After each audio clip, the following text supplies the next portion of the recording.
Budgets are important as well.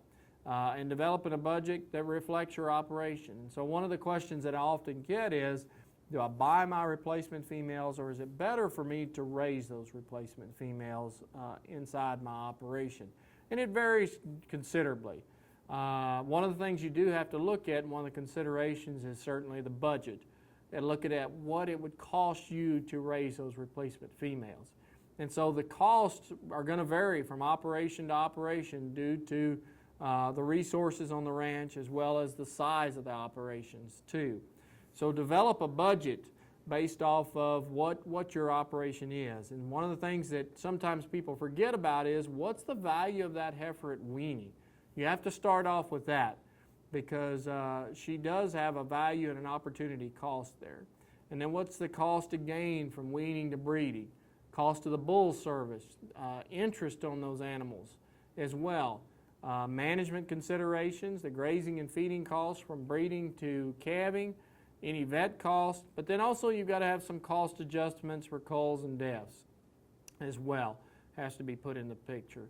And then figure out what it costs you to do that and compare it to what it would cost to raise, to purchase those replacement females.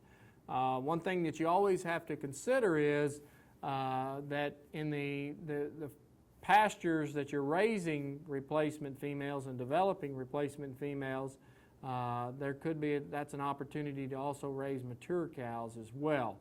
And so it may reduce the total size or the number of cows that you could produce on that range.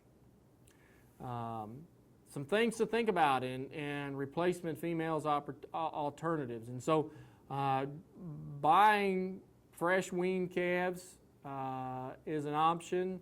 Buying bred heifers, buying pairs, maybe 3-in-1s, mature cows, all of those things are different options for replacement females if you're going to go out and choose to purchase replacement females.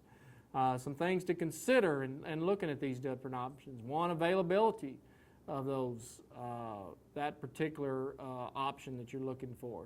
What's the initial investment expense up first? What's the developmental phase of those animals? Also the rebreeding potential.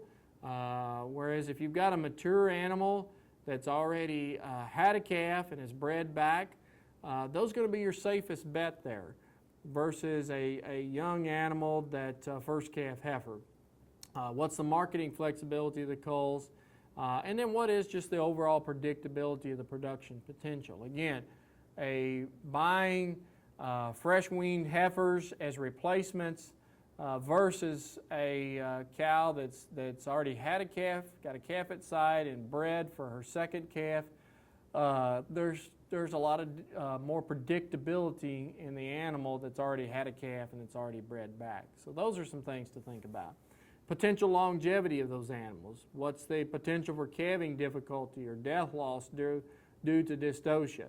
And some things to think about that is, what is your time commitment? Because we all know that replacement females or heifers are always going to have a greater chance of having calving difficulty. So if you don't have the time or the resources to calve out first calf heifers, you may be better off buying pairs. What are the nutritional needs, and then also what the cull rates are of those cattle. And so some things to just think about in it. Now, most analysis indicate a slight advantage to raising rather than purchasing your replacement females. And that typically will hold true for large producers. Those that in that 50 cow plus range. It's generally more economical for small producers to purchase their own replacement females, just mainly due to the economies of scale with that scenario. So what are some replacement heifer options? We've talked about these a little bit. Open heifers, exposed heifers, bred heifers, pairs, 3-in-1, which is a cow that's already had a calf. She's got a calf at side and she's bred back for her second calf. And then maybe open cows.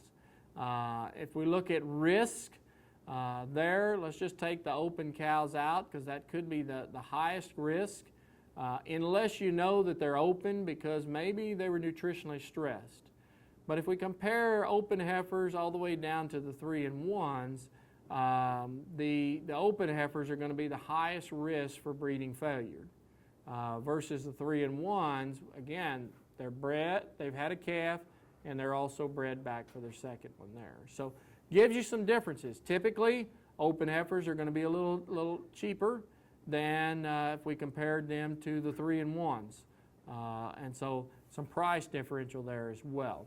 So as we look at this next slide, evaluating female replacement alternatives, you can see there's a lot of different options as far as replacement females, whether it be just heifers less than 700 pounds all the way up to stocker cows.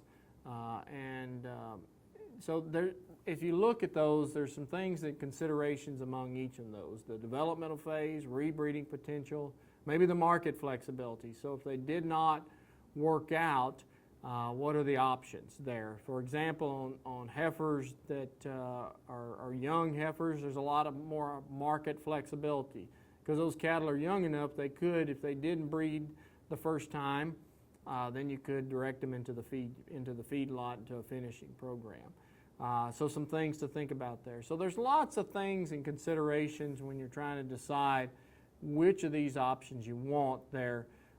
Something you always have to remember too is that initial investment into those cattle as well, and figure out whether it works for your budget or not.